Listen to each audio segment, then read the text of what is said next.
Rasulpur block Brahmabarada ଅଞ୍ଚଳର 4ଟି ବାଲିଘାଟକୁ lease ଦିଆଯାଇଛି।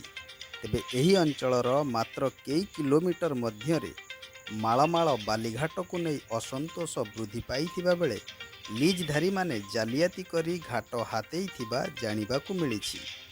ବ୍ରହ୍ମବରଦା ଅଞ୍ଚଳର କାକୁଡ଼ିକୁଦ, ବ୍ରହ୍ମବରଦା, ଚାନ୍ଦପୁର, ଲଙ୍କାବାଲିସାହି ଆଦି 4ଟି ଘାଟକୁ ଲିଜ୍ ଦିଆଯାଇଛି। ତେବେ ସଲଭେନ୍ସ ସାର୍ଟିଫିକେଟ୍ ଜାଲିଆତି କରି ଚାନ୍ଦପୁର ବାଲିଘାଟକୁ ଲିଜ୍ଧାରୀ ହାତେଇଥିବା ଅଭିଯୋଗ ହୋଇଛି।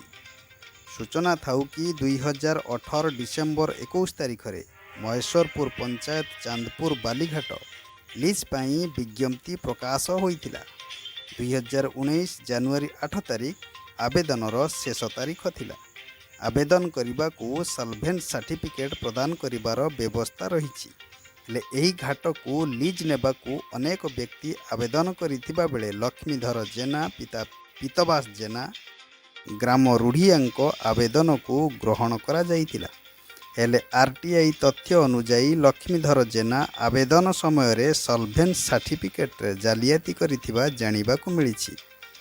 ଦାଖଲ କରିଥିବା ସାର୍ଟିଫିକେଟ୍ର ସମୟସୀମା ଶେଷ ହୋଇଯାଇଥିଲା।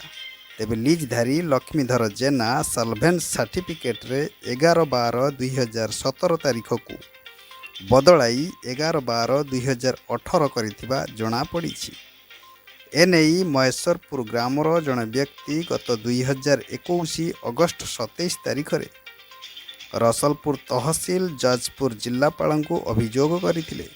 ପରେ 2022 ମାର୍ଚ୍ଚ 28ରେ PR କେସ୍ ମଧ୍ୟ କରିଥିଲେ।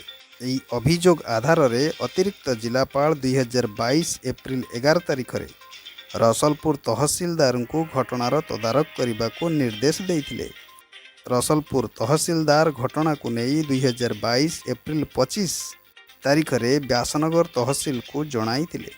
ପରେ ବ୍ୟାସନଗର ତହସିଲ 2022 ଜୁନ 23ରେ ଚିଠି ନମ୍ବର 3392ରେ ଜାଲିଆତି ହୋଇଥିବା ନେଇ ରସଲପୁର ତହସିଲକୁ ଜଣାଇଛନ୍ତି।